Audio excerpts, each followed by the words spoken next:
Nos hemos acercado hasta Torrelavega, en estas elecciones del Parlamento Europeo. Hasta el 9 de junio vamos a abocarnos directamente las diversas formaciones políticas que se presentan al hemiciclo más grande transnacional que existe en el mundo, como es el Parlamento Europeo.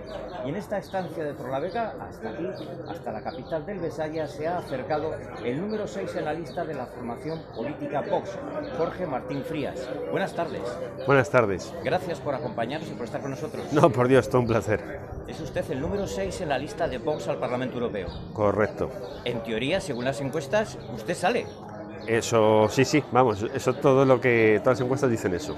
Pero las encuestas siempre hay que tomarlas con precaución. Eso es. Usted es de la generación del 80. Correcto. Madrileño. Correcto. De uno de los puntos culturales más importantes de España, como es Alcalá de Henares. Sí. Y director de la Fundación Disenso. Bueno, ya con eso ya tiene un bagaje importante, ¿no? Bueno, no sé si tanto importante, desde luego, muy orgulloso del bagaje hasta la fecha que llevo sobre las espaldas. Bueno, y muy agradecido por las oportunidades que se me han presentado en la vida. ¿Y para usted cómo se presentan estas elecciones? ¿Cómo me presento? Sí, ¿cómo se presentan? Bueno, yo creo que se presentan muy bien, creo que es una oportunidad histórica para Europa.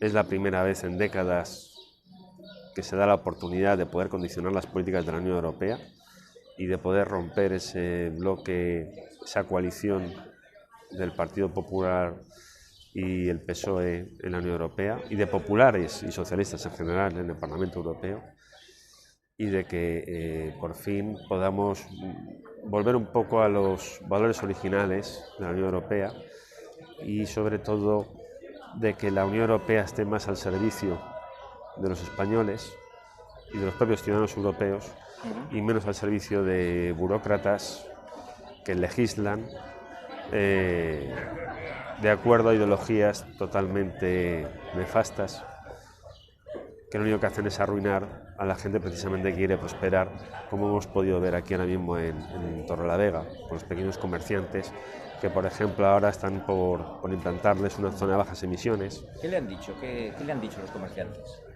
Bueno, pues me han transmitido lo que pasa en muchas partes de España, que es que esta implantación fruto de la Agenda 2030 y del Pacto Verde, de estas zonas de bajas emisiones, que es un disparate además, porque España contamina entre poco y muy poco, y Europa igual. La contaminación sobre todo viene de China y de África, y de la India. Y sin embargo, pues quienes tienen que pagar la fiesta son las clases medias y populares, los emprendedores, los pequeños comerciantes.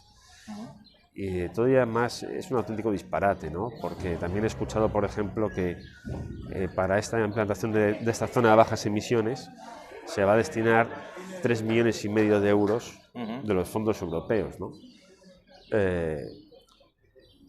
Fondos europeos que a fin de cuentas se destinan para perseguir al contribuyente, porque lo que hace la zona de bajas emisiones sobre todo es multar.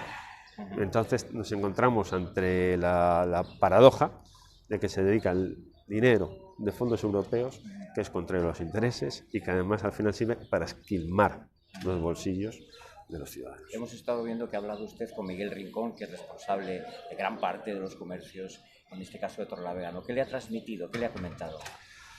Pues un poco, yo diría que sobre todo lo que me he quedado ha sido un poco con cierta tristeza, porque eres una persona, por lo que he tenido la ocasión de escuchar, desde toda la vida de aquí, que conoce bien su ciudad, que conoce bien su comercio, que conoce bien también a sus conciudadanos. Y bueno, lo que nos ha transmitido sobre todo es un poco la decadencia en la que está entrando esta ciudad, que ha sido tan importante, y la necesidad sobre todo de revertir todo lo que está pasando ahora para garantizar la viabilidad y la prosperidad de esos pequeños comercios, que además son las gentes y las personas que han hecho que Torrelavega sea lo que es. Jorge, dentro de la agenda que puede tener una persona como usted, insisto, número 6 en la lista de Vox, ¿por qué Cantabria? ¿Por qué Torrelavega? Pues honestamente porque yo soy un mandado. Y obviamente, hasta donde sé, Vox obviamente está muy preocupado por Cantabria, por la propia situación de la ganadería, por la propia situación del pequeño comercio, lo estamos viendo, también también había gente de Santander, también me han contado un poco cómo se va a ir aplicando también ese disparate de las zonas de bajas emisiones. También me han comentado, por ejemplo, cómo de repente están empezando a notar que hay mucha más inmigración ilegal de la que había antes, y me han dicho que incluso era algo que hasta hace apenas nada no se veía, ¿no? Incluso esa sensación de inseguridad que antes era desconocida. Bueno, y luego, por supuesto, porque Cantabria también es uno de los sitios donde más se ve con mayor claridad la desindustrialización que Vox viene denunciando desde hace tiempo y que es fruto de esa coalición de populares y socialistas, que aquí hacen un teatro, pero allí votan exactamente lo mismo, y lo que viene a España es lo que se ha votado allí. ¿Qué es lo que lleva Vox a Europa en cuanto a la inmigración se refiere? ¿Cuál es el discurso suyo? Bueno, el discurso de Vox es el que para empezar está manteniendo Jorge Buxadé en todo momento. De hecho, una de los, yo creo que de las ventajas, por decirlo de algún modo, competitivas de Vox es que lo que Vox lleva a las elecciones lo acredita todo lo que se ha hecho en estos 5 años, perdón. Y de hecho Jorge Buxadé logró aprobar, por ejemplo, creo que era un cambio en el reglamento, que lo que hacía, por ejemplo, era obligar a la Unión Europea a que identifique a los inmigrantes, a que haya una mayor coordinación. Y entre otras cosas, lo que va a hacer Vox va a ser intensificar toda esa agenda y, por supuesto, reivindicar la soberanía de las naciones y las fronteras, porque las naciones se basan en fronteras. Y porque la solidaridad está muy bien, pero cabemos los que cabemos, y luego además porque estamos viendo, como en el resto de Europa, cuáles son las consecuencias de esas políticas multiculturales, que por cierto se han cumplido hace poco 100 años del nacimiento de Giovanni Sartori, que era un politólogo italiano, una de sus obras que más polémica generó era precisamente una denuncia de las sociedades multiétnicas o multiculturales que van radicalmente en contra de lo que son las sociedades y de nuestras costumbres y hábitos, y sobre todo que generan mucha inseguridad, porque en muchos casos son civilizaciones radicalmente contrarias a la nuestra. Otro de los temas que hay aquí, principalmente en Torlavega y también en Cantabria, es la industrialización. Se necesita un poquito más de lo que hay. ¿Cuál es el discurso suyo de Vox para Europa? Bueno, el discurso, en todo momento estamos hablando para Europa. Para Europa, correcto. Sí. Bueno, pues para empezar, el discurso es que hay que parar toda la agenda que han aprobado populares y socialistas, que condenan la desindustrialización de España. Aquí estamos viendo industrias que han ido muriendo precisamente como consecuencia de esas agendas. Entonces, obviamente, el discurso de Vox es, oye, hay que frenar toda esta deriva, que además da prioridad a las industrias de otras naciones, y en muchos casos que ni siquiera están dentro de la Unión Europea.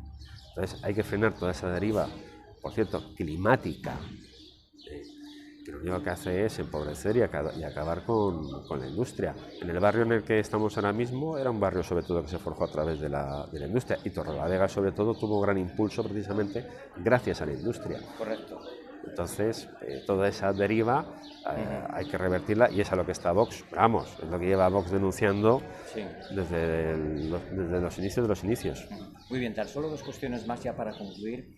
Comentaba Santiago Abascal, lo ha reiterado bastantes veces, hablando de las elecciones europeas, que tanto socialistas como populares en Bruselas tienen el mismo discurso.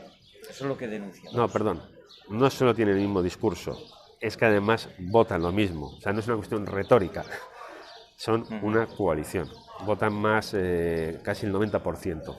Y Vox tiene un posicionamiento diferente, solo que... Vox tiene un posicionamiento totalmente radical y contrario a la deriva actual de la Unión Europea, que se ha alejado de los intereses de los europeos y que se ha centrado sobre todo en agendas de tecnócratas que no responden a los intereses nacionales y que además son contrarias a la prosperidad.